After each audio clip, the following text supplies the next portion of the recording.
Sebelum duduk bisa berikan senyum pada kanan kiri saudara. Katakan Happy New Year and God bless you. Thank you tim Praise and Worship yang luar biasa. Wow. Puji Tuhan, puji Tuhan. Pertama-tama saya ingin memperkenalkan diri, tapi sebelumnya I would like to say hello kepada my old friends, ya, sahabat-sahabat lama saya dari STT Kingdom. Yang lulusan STT Kingdom bisa angkat tangannya. Wah, Pak Erwin, ya, Ibu Magda, Pak Gideon dan Ibu Gideon juga. Ada yang lain mungkin ya, that I miss mungkin. Dari angkatan 1 terutama ya. Wow, masa-masa yang tidak terlupakan ya di GBI Rock Fluid. Tuhan kasih kesempatan, saya waktu itu sempat mengajar dan sekarang sudah pensiun Bapak Ibu. Jadi dosen yang pensiun. Namun tetap puji Tuhan bersahabat terus dengan Pak Erwin dan juga tim di sini. Pak Erwin sering bawa saya keluar masuk Cipinang, maksudnya untuk melayani ya Bapak Ibu ya. Dan Pak Erwin puji Tuhan luar biasa pelayanannya di sana, memuridkan yang di dalam, dan saya benar-benar angkat topi ya dengan Pak Erwin. And Pak, you are amazing Pak ya, seorang guru yang benar-benar cakap, dan kita di GBI Rock sangat bangga memiliki ya seorang teacher seperti Pak Erwin, luar biasa. Ibu Erwin juga ya, Ibu hello, and Ibu ya, Ibu good to see you, Ibu yang pernah berjemaat di GBI Rock Philadelphia, and good to see everybody, senang sekali. Kak Jupiter juga ya, WL-nya saat saya di Cipinang, saya masih ingat loh, ayat yang dibacakan ya. Kalau orang yang bermegah itu bermegahlah karena mengenal Tuhan, ya gitu. So praise the Lord, Kak Jupiter juga luar biasa. So hari ini sungguh mengucap syukur karena my family ada di sini juga. Ada papa mama saya, my brother Ko Felix ada di sini untuk bisa kebaktian bersama dengan keluarga besar saya juga semuanya. And my friends dari JCCC Church, Jakarta Care City Church ya. So welcome everyone, and actually Vanessa-nya ke NDC ya. Dari anyway, welcome Satu Tubuh Kristus ya. Puput and Jovita, I'm so happy semuanya bisa ada di sini. Minggu lalu saya beribadah di gereja mereka di JCCC ya. So puji Tuhan, and beberapa minggu yang lalu Pastor Timotius Arifin juga ya. Beliau yang khotbah melayani di JCCC. So welcome semuanya, dan untuk Bapak Ibu dan Saudara sekalian yang belum pernah bertemu dengan saya sebelumnya, saya Bobby Wibowo, saya seorang bocah dari Wonosobo. Bapak Ibu ya, jadi wong Jowo saya itu. Saya besar di Wonosobo, dan tim multimedia bisa minta tolong. Ada beberapa foto ya yang saya sudah kirim ke Pak Jansen, bisa ditunjukkan di depan. Saya ada bawa sebuah buku, Bapak Ibu Saudara sekalian, yang berjudul Living by Faith, One Day at a Time. Yang sebelah kanan saya itu versi Indonesia, yang sebelah kiri versi Inggris. Ada di belakang nanti ya, bisa dibagikan. Stoknya terbatas, jadi mungkin satu keluarga bisa mendapatkan satu. Adapun kalau Anda tidak mendapatkan di hari ini, nanti bisa saling pinjam-meminjam. Ini buku renungan harian 34 bab. Yang mana setiap babnya itu singkat ya, 2-3 halaman, ada satu ayat firman Tuhan yang menjadi panduan. Saya harap bisa menjadi berkat, bisa menjadi pendorong untuk kita semuanya semakin hidup dengan iman sehari demi sehari, amin. Dan yang kedua, saya juga ada foto lagi, ada lagi extra blessing, ini ada edisi komplit Bapak Ibu ya. Dari buku yang ditulis kakak saya Felix, nanti akan ada kesaksian dari kakak saya juga.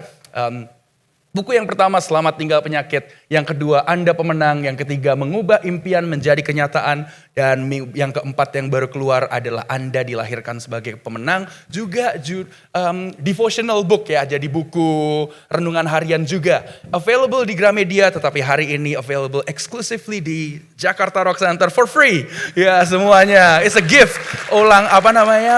New Year's gift untuk semuanya. Gift untuk Bapak Ibu Saudara sekalian. And again, stoknya juga I think terbatas pula, tapi nanti bisa saling sharing ya. Kita saling sharing satu sama lain. Kalau Anda mau ambil salah satu bukunya, diberikan kepada teman, saudara yang Anda rasa butuh dikuatkan, atau mereka yang belum kenal Tuhan juga bisa. Kami berdoa supaya bisa menjadi berkat bagi Bapak Ibu Saudara sekalian. Amin. Puji Tuhan. Dan slide yang selanjutnya, oh bukan yang ini nanti nih ya. Ada yang My Family, mungkin menjadi slide yang kelima dan keenam. Oke, yang ini dia, itu saya dan keluarga di kota Philadelphia. Kita tinggal di Philadelphia ya. Bagi Anda yang pernah tinggal atau pernah visit kota Philadelphia, ada gereja Rock di sana. Saya melayani sebagai associate pastornya di situ bersama Pastor Rosid. Ya, GBI Rock Philadelphia. And that's my family, Ko Felix di tengah ya, mami papi saya, istrinya Ko Felix, si Imelda, Ko Jacob, his wife, si Mei, dan 3 ponakan saya, Joseph, Joshua, dan juga Rafael. So, okay. Anyway, saya sungguh mengucap syukur karena saya percaya hari ini juga bukanlah kebetulan saya ada di sini. 2 minggu yang lalu sih ya, Pastor Roninya sedang melayani di kota Philadelphia dan di gereja kami, Rock Philadelphia. Dan sempat bertanya, tanggal 5 sudah ada melayani di mana belum? Kalau belum, melayani di JRC ya, Jakarta Rock Center. Dan saya langsung bilang, oke, no problem. Tadinya saya mau ke JCCC hari ini, cuman itu juga diganti ke minggu sebelumnya. Jadi perfect timing semuanya. Puji Tuhan, saya percaya ada pesan Tuhan bagi Anda semuanya. Dan saya percaya juga bukanlah suatu kebetulan kalau Anda ada di tempat ini. Bila mana Anda diajak oleh teman pula, itu juga bukanlah kebetulan. Amin. Kita mau baca firman Tuhan sama-sama di Markus 11 ayat yang ke-25. Markus 11 ayat yang ke-25 dengan tema besar yang diberikan oleh Pak Gembala Pastor Roni, Restoring Relationships, Letting Go of Grudges. Atau dalam bahasa Indonesianya adalah memulihkan hubungan dan melepaskan dendam. Ya, dulu ada film apa namanya The Grudge. Masih ada yang ingat gak? Yang grow up di era saya itu, film horor ya. My brother David mungkin ingat ya The Grudge gitu. Gak usah ditonton, tidak membangun. Dan juga anyway itu film ngawur lah Bapak Ibu ya. Oke, kembali ke firman Tuhan. Markus 11 ayat yang ke-25. Kita mau baca sama-sama dengan suara yang keras. Kenapa harus keras Bapak Ibu Saudara sekalian? Karena iman timbul dari pendengaran dan pendengaran akan firman Tuhan. Dalam hitungan ketiga, 1, 2, 3. Dan jika kamu berdiri untuk berdoa, ampunilah dahulu sekiranya ada barang sesuatu dalam hatimu terhadap seseorang. Supaya juga Bapamu yang di surga mengampuni kesalahanmu. Kita manusia tidak ada yang lepas dari salah ya.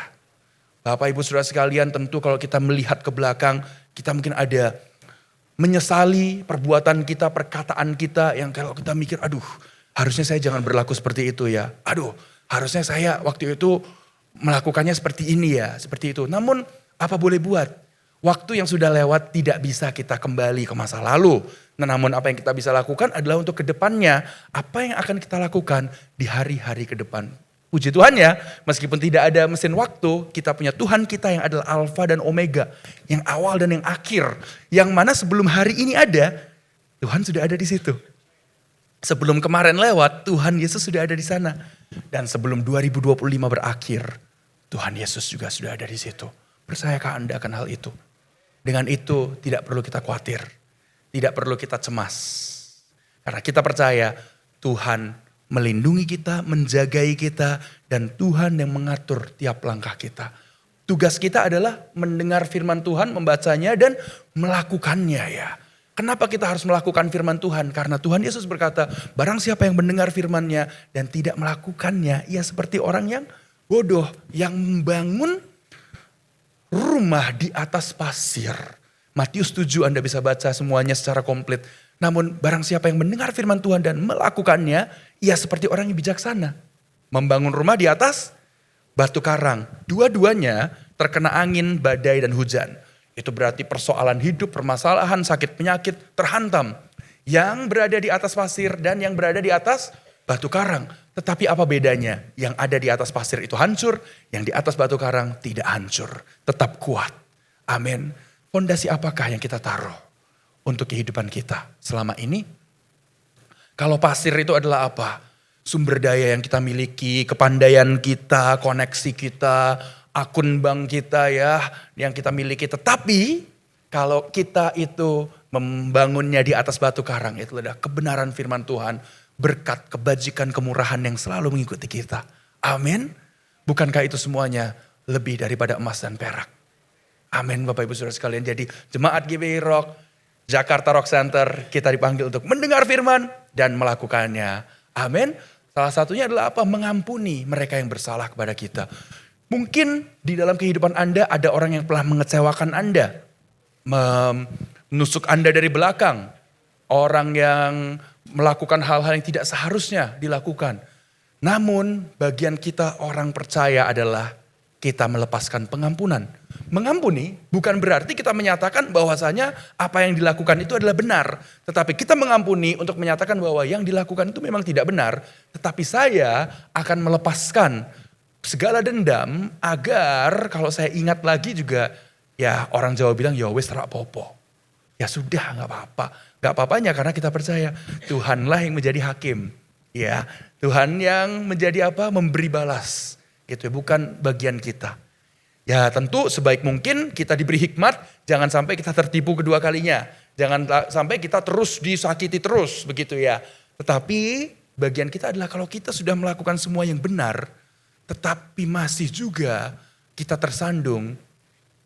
Percayalah orang benar bila mana ia jatuh tidak sampai tergeletak. Sebab Tuhan menopang tangannya dan janji Tuhan itu benar. Kalau kita melakukan firman-Nya, kita menjadi orang yang dibenarkan. Kita mengampuni dan yang akan terjadi apa? Mazmur 37 pasti akan terjadi. Orang benar itu jalannya dituntun oleh Tuhan. Apabila ia jatuh tak sampai tergeletak. Sebab Tuhan menopang tangannya. Lebih luar biasanya lagi janji Tuhan yang setelah itu Anda bisa baca di rumah nanti. Bahwa dikatakan pemazmur berkata dahulu aku muda sekarang telah menjadi tua. Namun tidak pernah melihat orang benar anak cucunya ditinggalkan atau meminta roti. Mereka memberikan pinjaman. Memberi pinjaman itu berarti kita punya surplus. Punya surplus berarti kita bisa mengelola dengan baik. Kita bisa mengelola dengan baik, kita menjadi berkat, menjadi garam, menjadi terang. Memberi kepada yang dibutuhkan. Mereka yang membutuhkan kita beri tanpa berharap kembali. Amin Bapak Ibu Saudara sekalian. Bukankah Anda rindu untuk menjadi berkat? Amin. Saya berdoa ya kita semuanya itu menjadi orang-orang yang melakukan firman Tuhan, membagikan kasih Kristus. Ya, kasih Kristus yang mengampuni, kasih Kristus yang tidak ada batasnya. Amin. Luar biasa. Untuk mempercayai firman Tuhan, melakukan firman Tuhan membutuhkan kita itu adanya iman ya. Iman itu apa Bapak Ibu Saudara sekalian? Ibrani 11 ayat 1 katakan iman adalah dasar dari segala sesuatu yang kita harapkan dan bukti dari segala sesuatu yang tidak kita lihat. Bagaimana kita bisa menumbuhkan iman dalam kehidupan kita?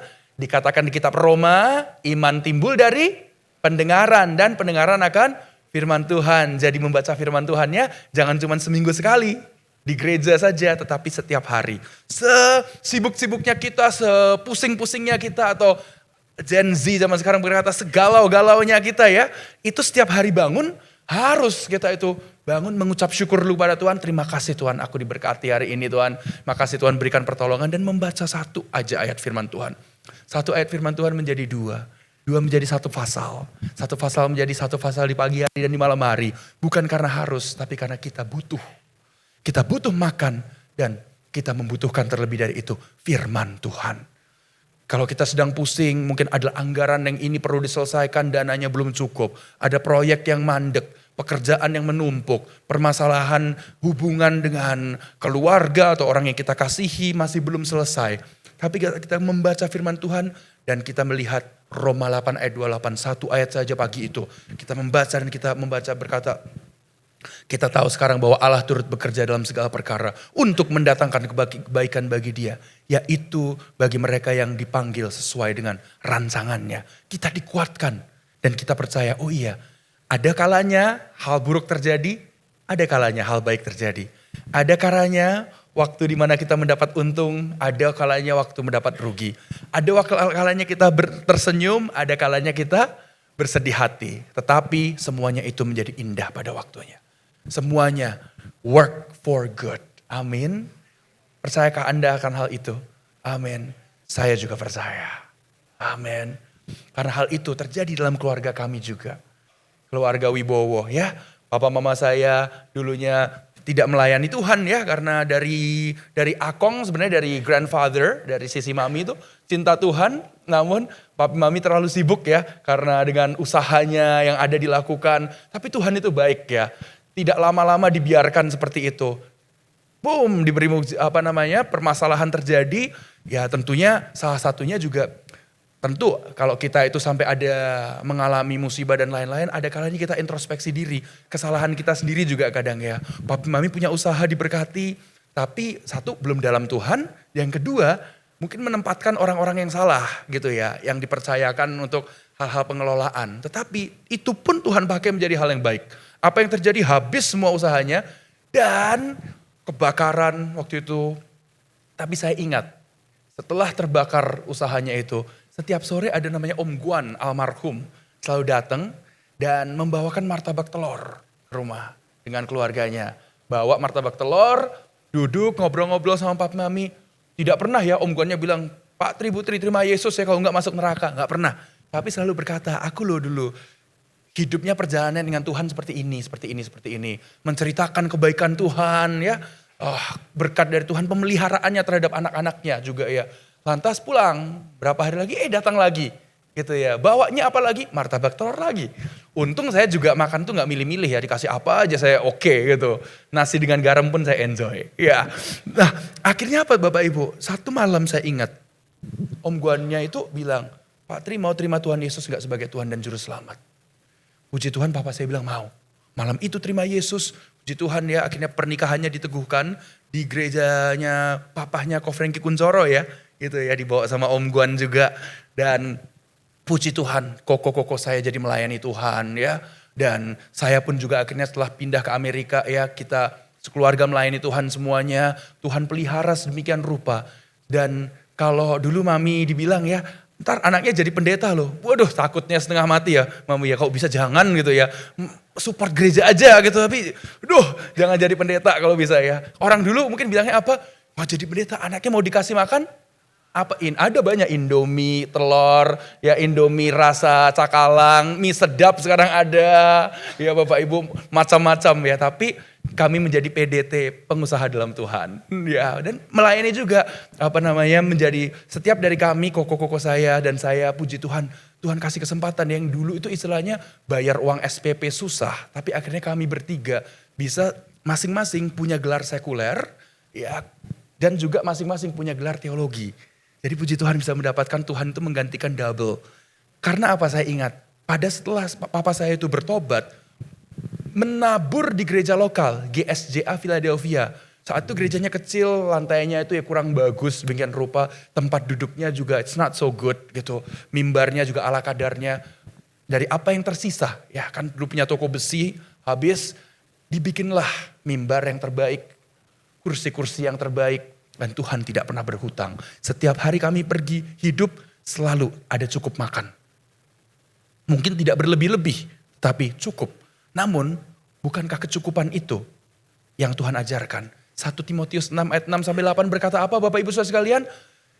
Ibadah bila disertai rasa cukup memberikan keuntungan yang besar. Karena kita tidak membawa apa-apa saat kita datang ke dunia.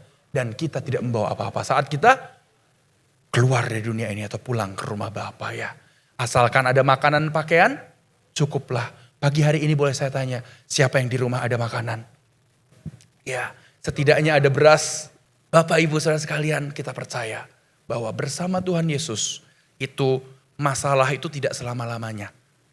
Sementara sifatnya. Ya, sementara sifatnya. Dan puji Tuhan, kalau keluarga kami diberkati bisa dipelihara oleh Tuhan, untuk bayar sekolah menjadi cukup, untuk membeli tempat tinggal menjadi cukup, untuk menjadi berkat juga cukup, untuk menabur cukup, untuk persediaan sampai ke anak cucu cukup. Itu menjadikan apa Bapak Ibu Saudara sekalian? 5 roti 2 ikan plus ucapan syukur menjadi lebih dari cukup. Yang kita miliki pagi ini mungkin Anda melihat di akun bank Anda, waduh sebentar lagi warnanya merah. Maksudnya apa? Sekali transaksi lagi minus sudah ya. Tapi kalau ada ucapan syukur, disyukuri dulu yang tersisa. Mungkin Anda berkata, saya mau bersyukur tapi nanti. Kalau Tuhan udah berkati baru saya mengucap syukur. Terbalik gitu. Mengucap syukur dulu.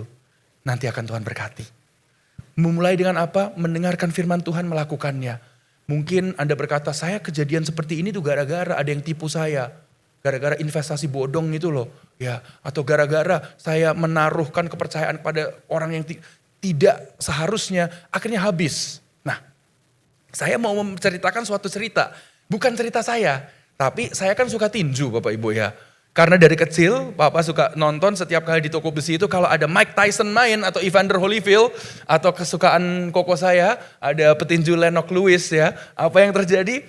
Selalu semuanya pekerja yang cowok-cowok suruh stop semuanya naik ke atas kita nonton tinju gitu ya. Yang tinggal mbak-mbak yang jaga di bawah. Tapi saya mau tanya, ayo saya tes dulu. Lulusan SDT Kingdom apakah ada yang tahu? Di kanan saya itu siapa? Evander Holyfield, ya. Dan di sebelah kiri saya ada siapa? Wah luar biasa, ini Jakarta Rock Center ini dipenuhi dengan orang-orang yang luar biasa ya. George Foreman, ini foto diambil di tahun 91, ya. Tahun 91. Pada saat itu Evander Holyfield di usia muda, masih prima. George Foreman 40-an, yes benar Pak, sudah 40-an. Kenapa dia sampai fight lagi? Di sebuah buku yang George Foreman tulis, judulnya God in My Corner. Tuhan yang ada dalam sisi ujung saya. Dia menceritakan di kurang lebih tahun 77 lah itu. Dia terima Tuhan Yesus sebagai Tuhan dan Juru Selamat, melayani Tuhan dan merasa uang saya udah cukup lah sekian juta dolar gitu. Pada tahun-tahun itu 50 sekian, hampir 50 tahun yang lalu ya, itu jumlah yang besar Bapak Ibu. Tapi apa yang terjadi? Yang terjadi, dia di tahun 87-an harus fight lagi. Seneng gak dia suruh fight lagi? Gak seneng Bapak Ibu seharusnya. Karena apa yang terjadi? Saya akan bacakan ya. Boleh saya bacakan dulu dalam bahasa Inggris, nanti terus saya rangkumkan dalam bahasa Indonesia? Iya. Ada satu bab, judulnya, The worst thing can be the best thing. Atau hal yang terburuk bisa menjadi hal yang terbaik. Nah kita simak sama-sama. Dia berkata begini. Before I retired from boxing, I had made millions of dollars. But just a few years later, it was all gone. A friend I depended on sold my house and all its contents without my knowledge. An accountant stole my money. And others I trusted made shady investments. I foolishly put everything I own in their hands and then watched it all disappear. Every time I thought about their stealing from me, I reminded myself, they may have my money, but I've got God's grace, and that's sufficient for me. I didn't get depressed over losing the money because I never really owned it anyway. Everything I have belongs to God. What good could come out of losing my investments? It forced me to make a comeback in boxing, which opened up far more doors for ministry and business than I ever had before. If I hadn't lost my money, I would not have returned to boxing and would have missed all the opportunities and assignments God had planned for me. Singkatnya, George Foreman kehilangan uangnya dan segala yang dia miliki karena apa? Ya akuntannya mencuri uangnya. Orang yang dipercayakan untuk handle seisi rumahnya itu menjual semuanya tanpa sepengetahuannya. Ya kok bisa terjadi seperti itu? Ada namanya power of attorney ya Bapak Ibu ya. Kuasa hukum gitu kurang lebih untuk orang bisa men-take care aset kita. Malahan dijual semuanya. Dan dia ada taruh investasi tetapi akhirnya bablas semuanya. Hasilnya gone. Namun apa yang terjadi ia katakan, karena setiap kali dia ingat itu kan dia ingat firman Tuhan jadi. Tapi tentu dia berpikir aduh aku udah layanin Tuhan. Kok ini terjadi? Kok Tuhan biarkan hal buruk terjadi padahal saya cinta Tuhan. Saya mendengarkan firman Tuhan saya melakukannya loh. Karena dia baru mengerti bertahun-tahun kemudian. Buku ini ditulis tahun 2023. Atau dicetaknya. Dikatakan oleh dia. Kalau saya gak pernah hilang semua uangnya. Kalau uang saya gak dicuri itu orang-orang itu gak jahat sama dia. Ia akan kehilangan semua kesempatan yang untuk melayani Tuhan, kesempatan usaha yang dia itu dapatkan setelah uangnya itu habis. Dan ada satu foto lagi. Ya. Foto ini adalah the George Foreman Grill atau grill untuk memasak daging. Anda kalau pakai ini tidak perlu menggunakan minyak ya. Taruhlah daging di antara grill itu, ini murah grill ya. Kadang $2-30 sekian, $40 paling yang besar. Itu tinggal taruh, Dan sampai matang, itu semua lemaknya keluar. Nah, dia akhirnya kan di-endorse untuk membuat George Foreman Grill ini dengan tentunya salah satu slogannya apa? Karena makan sehat, jadi juara dunia kedua kalinya ya. Ya akhirnya berhasil mengalahkan Michael Moorer ya, yang usia 25, dianya usia 40 sekian. Waktu itu apa yang terjadi? Dia setelah melakukan pertandingan dengan Evander Holyfield, menang atau kalah Bapak Ibu Saudara? Kalah, benar sekali kalah. Tapi waktu di interview, gimana rasanya? Kan kamu pingin menang toh. Gitu, iya saya pingin menang, tapi gak apa-apa. Setidaknya saya sudah menunjukkan usia 40 bukanlah hukuman mati. Maksudnya untuk seorang petinju gitu ya. Dan lucunya setelah kegagalan itu, investasinya habis, uangnya hilang, dan dia kalah sama Evander Holyfield, yang terjadi, TV show mulai mengundang. Antas dipanggil untuk bikin iklan-iklan yang akhirnya hasilnya itu jauh melebihi semuanya, dan dia berkata yang menang aja Evander Holyfield gak dapat apa-apa. Dia malahan yang mendapatkan semuanya itu, dan dia menggunakan apa yang dia dapatkan, satu, untuk melayani Tuhan. Dua, untuk menjadi berkat. Apa yang dia lakukan? Dia jalankan George Foreman Youth Center. Suatu tempat di mana orang-orang dan anak-anak muda bisa datang, berolahraga, ada aktivitas istilahnya daripada anak-anak kulit hitam gitu ya di daerah yang kurang bagus. Itu tidak memiliki aktivitas, malah jadinya nanti ngedrugs atau melakukan hal-hal kriminal. Suruh aja masuk dan diberikan ada mentor-mentor di situ yang takut akan Tuhan.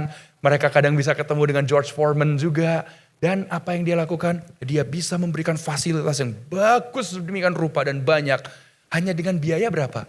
Setiap anak yang masuk itu diajar untuk bisa memiliki tanggung jawab. Kalau anaknya umur 7 tahun, setahun suruh bayar $7. Kalau umur 10, setahun bayar $10. Selama 1 tahun. Itu semua karena apa? Ya dia sempat kehilangan segalanya dulu. Tapi dia memiliki dampak yang jauh lebih besar karena kegagalannya yang pertama. Hari ini kalau ada yang pernah melakukan hal-hal yang mirip seperti yang dilakukan pada George Foreman, Anda jangan sakit hati. Sakit hati boleh, jangan kebawa terus-terusan.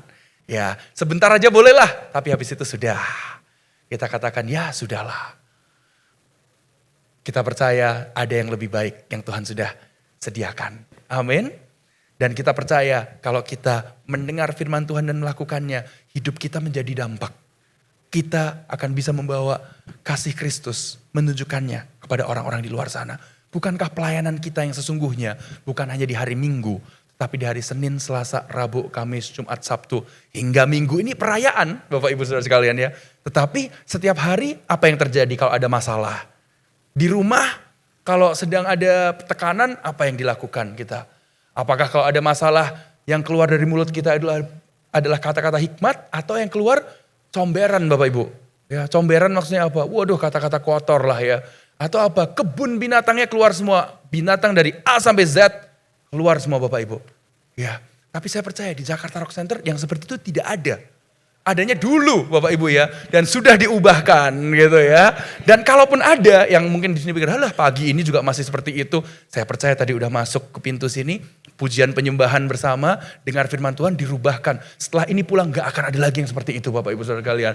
Adanya itu di Citayam, mundur ke sana lagi, terus kita jauh di sana, baru ada mungkin di situ. Tapi kita percaya di sini kita semuanya diubahkan ya. Karena apa? Firman Tuhan pedang bermata dua. Sebelum itu menjamah yang mendengar, sudah menjamah dulu yang mendengarkan. Yang menyampaikan firman-Nya. Amin. Kita belajar sama-sama tahun 2025 Jakarta Rock Center, kita mau semakin menambah apa? Iman dan pengharapan kita. Pencapaian-pencapaian secara jasmani, materi apakah tidak perlu? Perlu. Tetapi terlebih penting adalah di mana iman kita bertumbuh, kita takut akan Tuhan, kita hidup mempraktekkan firman, dan lihatlah 5 roti 2 ikan yang Anda miliki, sedikit yang Anda miliki akan bisa menjadi dampak kasih makan lebih dari 5.000 orang. Amin. Percayakah Anda akan hal itu? Amin. Itu semua janji-janji Tuhan. Kuncinya dimulai, kita fokuskan mengampuni mereka yang bersalah pada kita. Dan terkadang orang yang perlu diampuni adalah diri kita sendiri. Mungkin kita bilang, mau ngampuni orang lain sih bisa. Tapi untuk diri saya sendiri, aduh kayaknya kok gak bisa ya. Dasar saya ini mungkin terus kata-katanya keluar. Gua ini memang goblok kok. Wah gua ini memang kok gitu on. Omongan-omongan seperti itu saya harap tidak keluar lagi ya dari mulut anak-anak Tuhan. Wah gua lagi bokek ini. Wah hancur udah mati dah udah. Kata-kata yang seperti itu mari kita pangkas dari vocabulary kita. Atau dari dictionary kita, dari kamus kita. Amin. Kita mau menjadi anak-anak Tuhan, dia jadi garam, jadi terang. Dimulai di mana? Di rumah kita.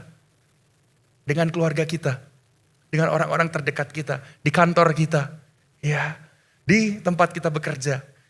Di halte bus. Di jalanan. Dimanapun kita berada. Jangan sampai ya di gereja seorang pendeta, di luar menjadi pendekar. Tapi kalau pendekarnya pendekar pemanah Raja Wali gak apa-apa Bapak Ibu. Gak ada yang tahu ya itu. Keluaran tahun 80-an, pendekar pemanah Raja Wali, coaching Huang Rong gitu. Di situ pendekar pemanah Raja Wali adalah seorang yang sangat baik gitu ya. Dan kita percaya, kita jadi anak-anak Tuhan itu hamba Tuhan semuanya loh di sini. Hamba Tuhan itu bukan hanya Pak Jansen, ya, Pak Roni saja, Pak Gideon Ibu, tetapi Anda semuanya. Karena kita menyampaikan firman Tuhan mulai dari hari-hari kita dengan perbuatan tindakan kita. Amin. Mari kita jadi berkat. Sehari demi sehari, sedikit demi sedikit apa yang kita miliki jadi berkat. Amin. Nah, ada ekstra kesaksian dari koko saya, Ko Felix. Ya, Koko Felix ini dulu pengkhotbah. Ya, dulu pengkhotbah juga dan guru sekolah minggu saya. Jadi saya bisa khotbah seperti ini juga karena saya belajar dari Ko Felix. Saya bisa mimpin pujian, itu juga dulu saya belajarnya dari Ko Felix juga. Ya, zamannya Ko Jacobnya masih ngerokok gitu ya. Ngerokok karena kenapa? Belajar dari papi yang rokok dulu. Tapi papi bertobat, akhirnya Ko Jacob juga bertobat ya. Dan saya ingat dulu pagi-pagi mau ke gereja di hari Minggu di Philadelphia. Ko Felix bilang Ko Jacob, kamu tuh ya stop ngerokok, ayo melayani Tuhan. Alah Ko Jacobnya sih hihi aja ya begitu ya. Tapi saya mendengar gitu. Dan apa yang saya dengar saya praktekkan ya. Ko Felix dulu juga kerja di Amerika itu. Pada zaman itu mungkin gajinya $5.25 per jam atau $5,5. Kerja seminggu ya 40 jam kadang dapat 200 sekian dolar. Selalu kasih saya apa $10 gitu ya. Dan saya menjadi ingat kebaikannya sampai hari ini gitu ya. Dan saya belajar juga untuk memberi dari Ko Felix juga. Dari papi juga dulu kerja keras dapatnya tidak banyak tapi apa kasih saya uang jajan $20 waktu itu ya. Dan papi juga memberi kepada gereja lokalnya di Wonosobo terus. Nah, Ko Felixnya mau dimajukan ke sini, mau situ aja? Mau ke sini? Ya kalau mau sebentar ke sini nanti bisa dibalikin situ. Ko Felix ini Bapak Ibu, bagi yang belum tahu, pernah didiagnosa sakit ALS gitu. Amyotrophic lateral sclerosis. Nanti di bukunya itu ya Anda dapat, Anda bisa bisa baca di situ ya. Apa yang terjadi? Ko Felixnya di tahun 2007 dari sehat-sehatnya loh. Memuji Tuhan, mimpin pujian. Thank you Mas Yosepnya yang banyak bantu kita. Papi, ini papi saya akan mungkin take care juga Ko Felixnya ke situ. Oke. Nah, ALS nanti saya yang akan bacakan kesaksiannya kok. It's okay.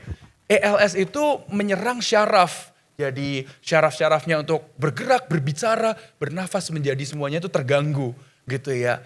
Yang obatnya itu belum ada, penyebabnya masih diselidiki. Kalau saudara tahu yang suka baseball, pemain baseball Lou Gehrig.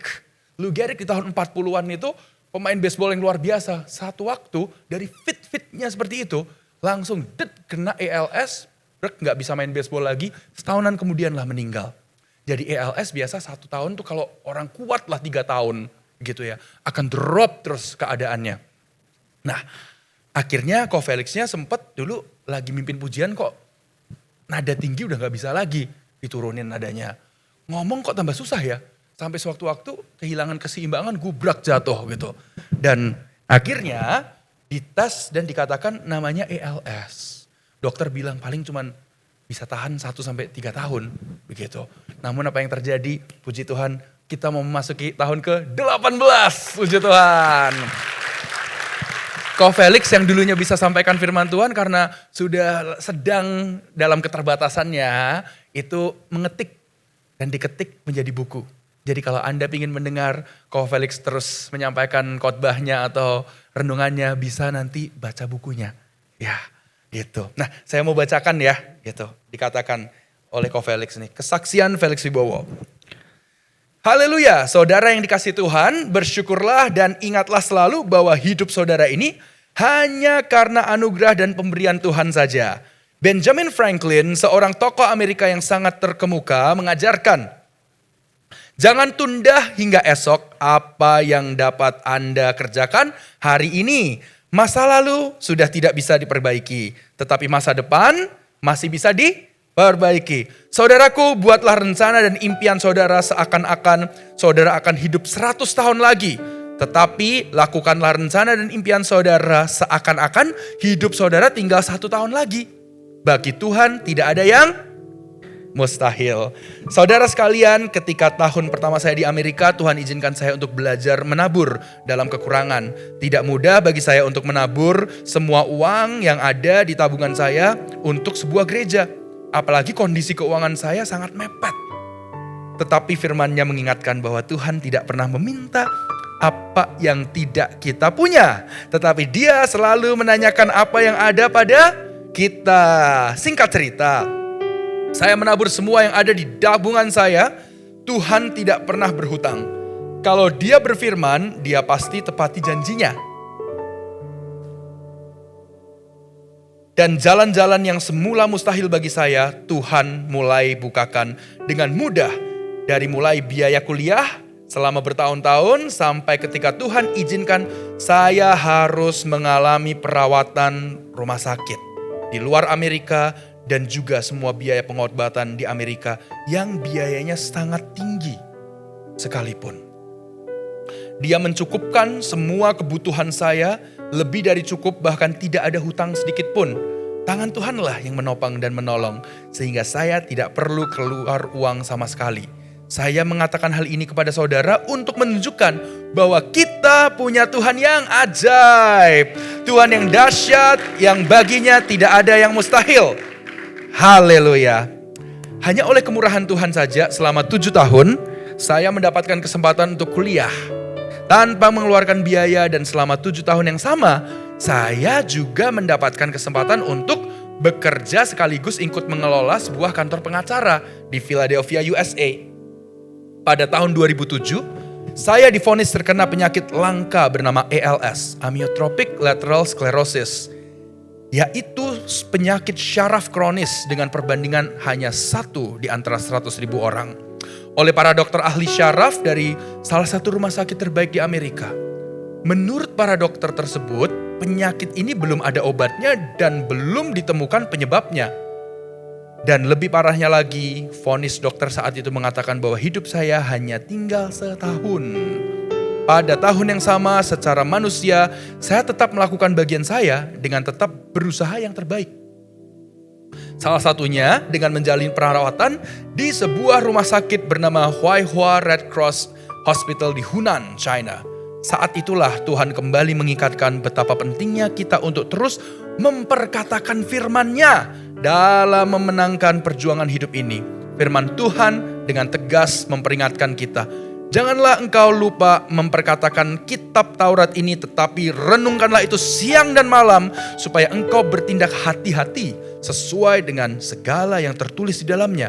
Sebab dengan demikian, itulah perjalananmu akan berhasil dan engkau akan beruntung. Yosua 1 ayat 8. Sejak itulah saudara, saya mulai mengutip ayat-ayat firman Tuhan, khususnya dari Mazmur 1 sampai 150. Dan mulai praktek memperkatakannya setiap hari dan selalu berpikir positif. Meskipun proses yang saya alami kelihatannya sangat negatif dan buruk. Saya belajar untuk menerima proses dari Tuhan dengan pikiran positif dan tidak komplain. Karena saya percaya seringkali berkat terbaik datang dalam kemasan terburuk. Contoh nyata di Alkitab adalah proses hidup Yusuf yang dijual sebagai seorang budak sampai seorang penguasa di negeri Mesir. Kejadian 37-50. Haleluya. Tidak ada gunung tanpa lembah. Tidak ada persoalan tanpa jawaban. Di balik badai hidup yang saudara sedang alami, pasti ada promosi dan berkat yang menanti. Puji Tuhan.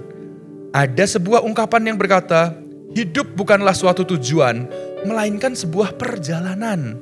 Seseorang bisa kehilangan pekerjaan, kesehatan, dan kebahagiaan, asal tidak kehilangan harapan.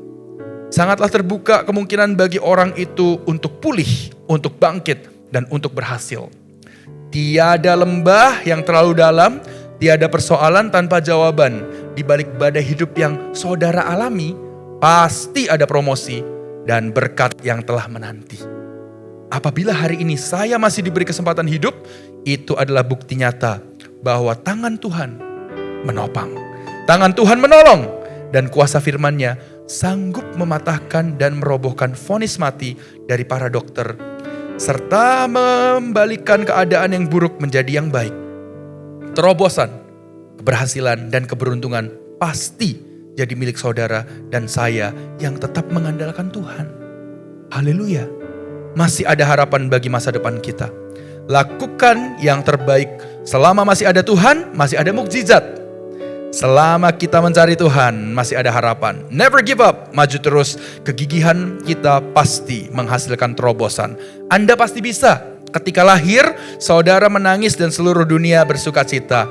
Hiduplah demikian rupa sehingga bila saudara meninggal, seluruh dunia menangis dan saudara bersuka cita. Saudara pasti bisa. All things are possible with God. Tuhan beserta kita, Tuhan Yesus menolong, memampukan dan memberkati kita semua.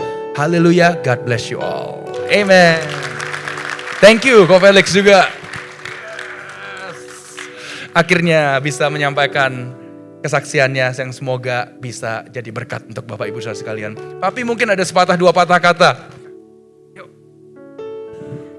Apa aja? Kata-kata penguatan untuk jemaat. Oh ya, perkenalkan nama saya Triwibowo.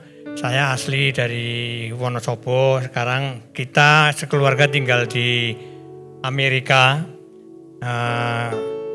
Kita di Wonosobo itu pada tahun 93, kurang lebih 93 itu kita mengalami musibah yang besar lah, yang membuat kita itu mesti harus pergi dari Indonesia gitu. Dan kita dalam arti pergi dari Indonesia itu untuk istilahnya cari usaha lagi gimana gitu loh. Kita akhirnya ke Amerika sekeluarga dan kita tinggal di Amerika itu sampai sekarang udah 25 tahun gitu loh. Jadi puji Tuhan sekali kita di sana juga Tuhan pulihkan dulu yang kita dihabisin di Wonosobo, di Amerika itu Tuhan pulihkan berlipat-lipat ganda gitu loh. Jadi makanya kita semua jangan takut lah. Kalau kita berharap sama Tuhan itu enggak sia-sia gitu. Itu jelas sekali yang kita alami itu. Itu loh, keluarga kita alami gitu. Jadi terus kita ngandelin Tuhan aja. Apapun yang kita hadapi, pokoknya jangan sampai kita terus mundur dari itu. Kita menghadapi anak kita seperti ini pun kita ya tetap bersyukur terus, sudah kita hadapi aja gitu loh. Kita usaha sampai nanti waktunya Tuhan yang terjadi gitu loh. Kita seperti jalan aja, kalau belum sampai ya jalan terus aja udah gitu loh. Nanti satu saat pasti kita sampai lah gitu. Terima kasih. Sekian kesaksian saya agar bisa menguatkan Bapak Ibu sekalian. Amin. Oke, thank you Papi, thank you Ko Felix, Mas Yosep juga yang luar biasa, Mas dan Mbak yang jaga selalu, thank you Ko Hasan juga yang selalu anterin ke sana sini semuanya ya. So puji Tuhan, ada satu foto terakhir ya selagi saya panggil juga tim Praise and Worship untuk maju ke depan. Ada one more foto ya, tim multimedia. Harusnya ada, kalau nggak ada ya wes gak apa-apa. Oh sudah, ya oke. So ini adalah bukan anak-anak saya. Ya Bapak Ibu Saudara, jadi jangan pikir ternyata Bobby sudah ada 3 anak gitu ya, bukan. Ini yang paling besar anaknya Ko Jacob, namanya Joseph. Yang ini namanya, yang kecil itu Joshua. Nah yang tengah itu anaknya Ko Felix, namanya Rafael. Rafael Tuhan yang menyembuhkan ya. Jadi Ko Felix akhirnya menikah dengan pacarnya, Ci Imelda, yang pada saat sebelum sakit itu sudah pacaran. Jadi setelah sakit dan segala macam akhirnya menikah. Dan dokter bilang tidak mungkin bisa punya keturunan gitu ya dengan segala penyakit yang ada. Tapi saya ingat sekali, pokoknya kita percaya saja, kita doa sama-sama. Kita pegang Lukas 1 ayat 37, sebab bagi Allah tidak ada yang mustahil. Benar, tidak lama kemudian si Imelsdanya pregnant dan lahirlah Rafael yang tengah itu. So, God is able. Kalau ada yang sedang menantikan punya keturunan ya, saya berdoa juga ya, kalau Tuhan dapat melakukan untuk Felix, bagi Anda pun bisa. Amin. Puji Tuhan, mari tim Worship-nya bisa maju. Kita belajar 3 hal ya, dari ayat yang tadi kita baca. Number 1, berpeganglah kepada janji Tuhan Yesus. Yang kedua, arahkanlah pandangan kita kepada hal-hal yang bersifat kekal. Yang kedua itu, dan yang ketiga, jagalah hati kita dengan segala kewaspadaan. Amin. Kita percaya, kita jaga hati, kita lakukan bagian kita, Tuhan pasti memberkati, Tuhan memulihkan. Apa yang tidak bisa kita lakukan, Tuhan akan sanggupkan.